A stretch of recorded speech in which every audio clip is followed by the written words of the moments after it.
बिस्मिल्लाहिर्रहमानिर्रहीम। अस्सलामु अलैकुम रहमतुल्लाहि व बरकातहू।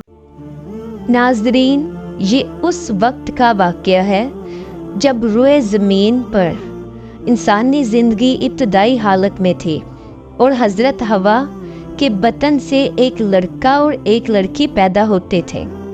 एक साथ पैदा होने वाले लड़के और लड़की का निकाह दूसरी मर्तबा पैदा होने वाले लड़के और लड़की से कर दिया जाता था। हाबेल और काबेल ये दोनों हज़रत आदम अलैहिस्सलाम के बेटे थे। जब ये जवान हुए तो दस्तूर के मुताबिक हज़रत आदम अलैहिस्सलाम ने काबेल का निकाह ग्वाज़ा नामी लड़की के साथ जो हाबेल के साथ पैदा हुई थी करना चाहा, लेकिन काबेल इस बात पर रज़ामंद ना हुआ क्योंकि वो उस लड़की को पसंद करता था जो खुद उसके यानी काबेल के साथ ही पैदा हुई। उसका नाम अकलीमा था और ये गाज़ा के मुकाबले में कहीं ज़्यादा खूबसूरत और हसीन थी। हज़रत आदम अलैहिस्सलाम ने काबेल को समझाया कि ये अल्लाह का हुक्म है, अकलीमा तुम्हारे साथ पैदा हुई है इसलिए वो तेरी बहन है, उसके साथ तेरा निकाह नहीं हो सकता। मगर काबेल अपनी ज़िद पर अड़ा रहा। बिल आखिर हज़रत आदम अलैहिस्सलाम ने इन दोनों भाइयों को हुक्म दिया कि तुम दोनों अपनी अपनी कुर्बानी अल्लाह के हजूर पेश करो।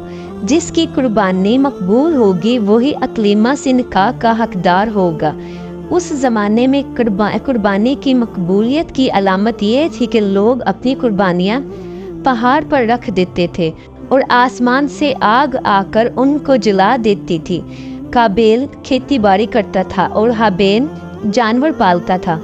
चनाचा काबेल ने गंदम की नाकिस्तरीन बालियाँ और हाबेल ने एक खूबसूरत मोटा ताज़ा मेंढा कुर्बानी के लिए एक पहाड़ पर रख दिया और अल्लाह से दुआ मांगी, या इलाही हमारी कुर्बानी को कबूल फरमा। आसमान से आग ने जाहिर होकर हाबेल की कुर्बानी को जला दिया और काबेल की कुर्बानी कबूल ना हुई, जिससे काबेल के दिल में हाबेल के लिए गुस्सा, हसद और बुग़्ज़ पैदा हो गया और वो हाबेल से कहने लगा, मैं तुझे मार डालूंगा क्योंकि तेरी कुर्बानी कबूल हो गई है। हाबेल ने काबेल से कहा, अल्लाह ताला परहेज़गारों की कुर्बानी कबूल करता है। अगर तू मेरे कत्ल के लिए मुझ पर हाथ उठाएगा तो मैं तुझ पर हाथ नहीं उठाऊंगा क्योंकि मैं अल्लाह से डरता हूँ। कुर्बानी देकर दोनों भाई हज़रत आदम अलैहिस्सलाम के पास आए। हज़रत आदम अलैहिस्सलाम ने फरमाया, ए काबेल, तेरी बहन अकलीमा अब हाबेल पर हलाल हुई और तुझ पर हराम। काबेल जो हवस की आग में जल रहा था ये देखकर मायूस हो गया कि अकलीमा अब इसके निकाह में नहीं आ सकती, इसलिए वो हाबेल को मारने की तदबीर में रहने लगा। इस दौरान जब हज़रत आदम अलैहिस्सलाम मक्का तशरीफ़ ले गए, एक दिन जब हाबेल सो रहा था तो काबेल ने उसके कत्ल का इरादा किया, लेकिन वो इस बात से अनजान था कि कत्ल किस तरह किया जाता है क्योंकि उस ज़माने में कत्ल का कोई वाक़या रूनुमा नहीं हुआ था। सो शैतान उसे ये तरीका सिखाने की खातिर एक जानवर के रूप में ज़ाहिर हुआ। उसने एक दूसरा जानवर पकड़ा और एक पत्थर से उसके सर पर ज़ोर से उसके सर पर दे मारा, जिससे वो जानवर उसी वक्त मर गया। चनाचा काबेल ने शैतान के तरीके पे अमल करते हुए ज़मीन पर एक पत्थर उठाकर हाबेल के सर पर दे मारा और अपने बेगुनाह भाई को कत्ल कर दिया। हाबेल के कत्ल के बाद काबेल ये सोचकर बेहद परेशान हुआ कि अब इस लाश का क्या करे। ये रोए ज़मीन पर किसी इंसान का पहला कत्ल था क्योंकि उससे पहले कोई आदमी मरा ही नहीं था। इसलिए काबेल हैरानो परेशान था कि भाई की लाश का क्या करूं। चनाचा वो कई रोज़ तक अपने भाई की लाश को अपनी पीठ पर लाद कर फिरता रहा।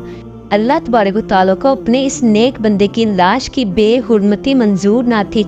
चनाचा अल्लाह पाक ने 2 कौमों के ज़रिए काबेल को लाश दफन करने का तरीका सिखाया। इस जगह पर 2 कौवे आए और वहां आकर आपस में लड़े और एक ने दूसरे को मारा। फिर जिंदा कौवे ने अपनी चोंच और पंजों से ज़मीन में गड्ढा खोदा और इसमें मरे हुए कौवे को डालकर मिट्टी से दबा दिया। कौवे को देखकर काबेल अपने ऊपर मलामत करने लगा कि मैं इस कौवे से भी क्या गुजरा हूँ कि इतना भी ना कर सका। इस तरह काबेल को मालूम हुआ कि हाबेल की लाश को ज़मीन में गड्ढा खोद कर दफन कर देना चाहिए। नाचा उसने एक गड्ढा खोदा और उसमें अपने भाई हाबेल की लाश को दफन कर दिया। जब हज़रत आदम अलैहिस्सलाम मक्का से वापस आए और हाबेल को ना पाया तो उसको बहुत तलाश किया मगर वो ना मिला। हज़रत आदम अलैहिस्सलाम ने हाबेल के सदमे में खाना पीना सोना सब तर्क कर दिया और शबो रोज़ हाबेल के गम में रहने लगे। एक रोज़ आपने ख्वाब की हालत में देखा कि हाबेल अलगयास ए पदर पुकार रहा है। हज़रत आदम अलैहिस्सलाम नींद से चौंक कर उठे और ज़ारों के तार रोने लगे। उसी वक्त हज़रत जिब्राइल अलैहिस्सलाम आए और हज़रत आदम अलैहिस्सलाम और हज़रत हवा को हाबेल की कब्र पर ले गए। हज़रत आदम अलैहिस्सलाम और हज़रत हवा ने कब्र खोद कर हाबेल को देखा कि उसका मग़ज़ निकला हुआ है और वो खून से आलूदा हो रहा है। ये हाल देखकर आप अलैहिस्सलाम दोनों बहुत रोए और हाबेल की लाश को एक ताबूत में बंद करके अपने मकान में लाकर दफन कर दिया। उस वक्त आप अलैहिस्सलाम के 120 बेटे थे, जिनमें से सिवाय हाबेल के कोई नहीं मरा था। उस वाक़या के बाद आदम अलैहिस्सलाम ने काबेल को अपने दरबार से निकाल दिया और उसे बद्दुआ दी कि तू हमेशा खौफजदा रहेगा, जिसको देखेगा उससे दूर भागेगा। चनाचा काबेल अपनी बहन को लेकर यहाँ से सरे ज़मीन उदन में चला गया। काबेल जो बहुत खूबसूरत था, भाई का खून बहाते ही इसका चेहरा बिल्कुल सयाह और बदसूरत हो गया। वहाँ इब्लीस इसके पास आकर कहने लगा कि हाबेल की कुर्बानी को आग ने इसलिए खाया था कि वो आग की पूजा करता था, लिहाजा तू भी आग की प्रस्तिश किया कर। चनाचा काबेल दुनिया का वो पहला शख्स था जिसने आग की प्रस्तिश की और ज़मीन पर यही वो पहला शख्स था जिसने अल्लाह ताला की नाफरमानी की और ज़मीन पर खून नाहक किया। ये वो पहला मुजरिम है जो जहन्नुम में डाला जाएगा। हदीस में है कि ज़मीन में आकर काबेल की औलाद खूब फली फूली। उन्होंने यहाँ हनोक नामी एक शहर आबाद किया जिसमें काबेल की औलाद रहा करती थी। फिर काबेल की 5वीं नस्ल में लामिक नामी एक लड़का पैदा हुआ। वक्त के साथ साथ लामिक की नज़र धुंधलाने लगी और इसे कम नज़र आने लगा। एक दिन उसका बेटा बलकाइन अपने बाप को शिकार के लिए खेतों में ले गया। अपने बेटे के कहने पर लामिक ने एक सिमत में तीर चलाया। उन्हें लगा कि वो कोई जानवर था, लेकिन वो तीर सीधा जाकर काबेल को लगा जो उनसे काफ़ी फासले पर था और इस तरह काबेल का भी कत्ल हुआ। जिस तरह उसने अपने भाई हाबेल को कत्ल किया और ये दुनिया का दूसरा कत्ल था। जब लामिक और इसका बेटा नज़दीक गए तो उन्होंने देखा मरने वाला कोई जानवर नहीं बल्कि उनका बुजुर्ग काबेल था। लामिक उस कत्ल से इतना खौफजदा हुआ कि गलत निशानदही करने पर गुस्से में उसने अपने हाथों से अपने बेटे के सर पर ज़रब लगाई और वो भी मौके पर जान बहक हो गए। यूं लामिक इस दुनिया का दूसरा कातिल कहलाया गया जिसने इस दुनिया के पहले कातिल काबेल और अपने बेटे को कत्ल किया। ये थी हमारी आज की वीडियो अच्छी लगी हो तो वीडियो को लाइक कीजिएगा, शेयर कीजिएगा और चैनल को सब्सक्राइब करना ना भूलिएगा। तब तक के लिए अल्लाह हाफिज़।